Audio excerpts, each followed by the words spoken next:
Chances are that over the course of your work life, you said such things as, "You don't know the clowns I have to work with," or maybe even, "Nothing is ever good enough."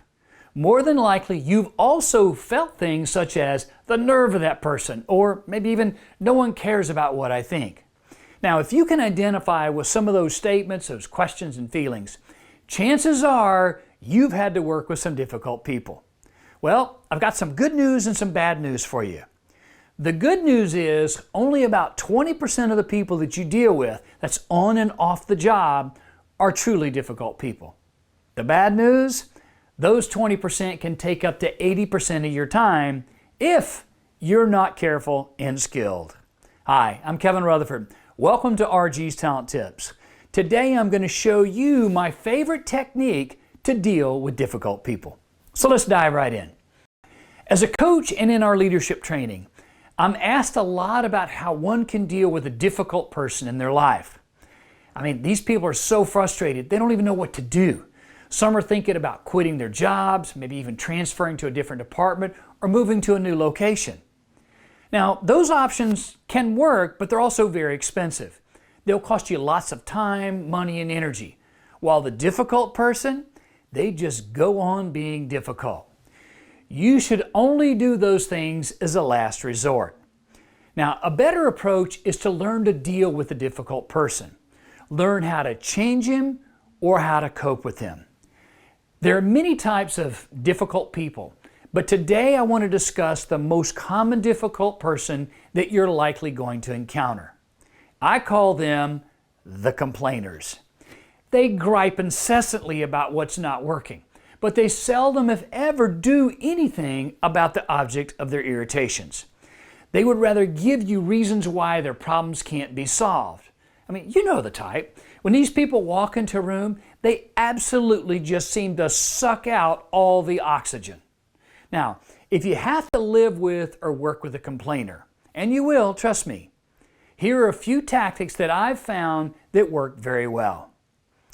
First, listen carefully so that you know whether or not if his complaint is legitimate or if it's merely part of his overall nonstop pattern of griping.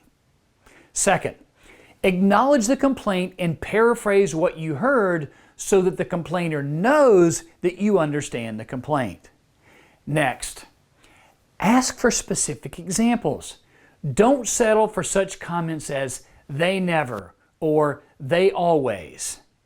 And once you understand, move the discussion towards problem solving. Ask, how would you like this discussion to end? The key is to stay away from who's right and who's wrong. Instead, focus on what are we going to do about this problem. Lastly, state what you can and will do. Don't waste your time saying what you can or won't do. Above all, don't lose your cool. Don't let them push your buttons.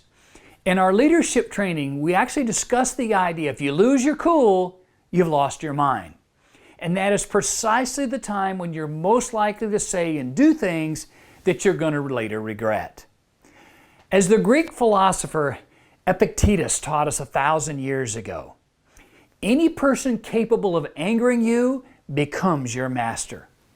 He can anger you only when you permit yourself to be disturbed by them. So, don't ever tell yourself that, "Hey, that other person makes me so mad." No, they don't. If you're upset or angry with somebody else, it's because you let yourself get upset and angry. My grandmother always used to say that there's two things over which you have complete domination, authority, and control. Your mind and your mouth, right? Remember that despite what you may think, you're in charge, not the complainer. The reality is that you will never be able to avoid all the difficult people in your life. But if you don't have to let these difficult people really steal your joy or diminish your productivity, just learn how to deal with them.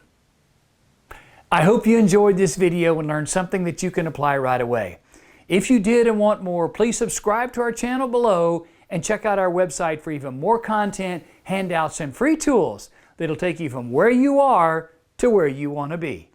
Until next time.